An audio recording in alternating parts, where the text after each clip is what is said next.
photos and personal recollections, there aren't many unifying forces in American politics anymore. In an age where statues of heroes like George Washington and even Abraham Lincoln are torn down, few historical figures have escaped the self-righteous indignation of the Great Awakening. Fortunately, Dr. Martin Luther King Jr.'s legacy remains one of the few still respected by Americans across the political divide, and today, his birthday, is an opportune time to reflect on what makes his legacy so unique. It wasn't just Dr. King's bravery and incredible leadership during one of America's darkest periods. It was that he always kept his focus on the right enemy. That enemy was neither the Republican nor Democrat Party. In fact, you would be hard-pressed to find an example of Dr. King invoking partisan terms in his speeches or sermons. Even more astounding, he never made white people his enemy or demonized the police force in its entirety, even after they brutally attacked him and others with billy clubs and water hoses. Dr. King's enemy was the hate, and as a young black husband and father, I couldn't be more thankful. Today my family and I enjoy the fruits of a better America. And it's because of his sacrifice. As he famously declared, returning hate for hate multiplies hate, adding deeper darkness to a night already devoid of stars. Darkness cannot drive out darkness. Only light can do that. Hate cannot drive out hate. Only love can do that. Dr. King dedicated his life to fighting against hate in all forms. He stood up to the hatred expressed in Jim Crow laws, which intentionally robbed blacks of the American dream.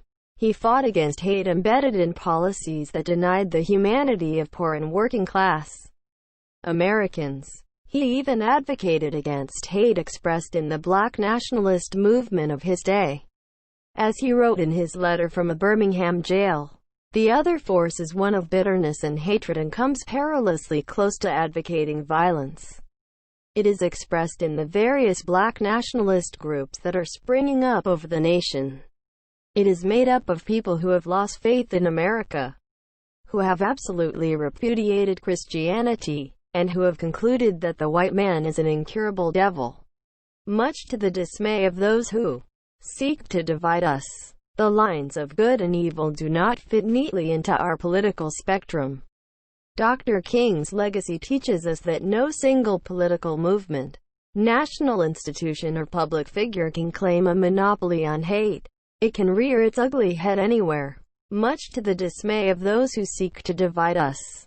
The lines of good and evil do not fit neatly into our political spectrum. Hate knows no ideological lines. In fact, it metastasizes precisely when we are deceived into thinking that all our political battles are boiled down to us versus them. One of the primary roadblocks to unifying the country today is that both sides are so certain of their moral superiority that any expressions of hate within their own movement is always justified or excused in some way. Many on the left are so confident that because they inserted the word justice after each of their party platforms, their abject hatred for the 75 million Americans who voted for Donald Trump is somehow acceptable. And many on the right are so sure of the purity of their movement that the hateful attack on the Capitol can only be attributed to Antifa. Both are wrong. Our country will only move forward when we acknowledge that all of us are vulnerable to being consumed by hate, especially when we engage with people who look or think differently than ourselves. But our ideological enemies aren't worth the destruction that hate imposes on the human heart. To be sure, rejecting hate doesn't mean that we stay quiet and accept the status quo. And no, we ought not pretend that the Biden administration's calls for national healing and unity will magically assuage our ideological differences. If you aren't angry about what's happening to our country, you should be, but we can't let our anger ferment into hate.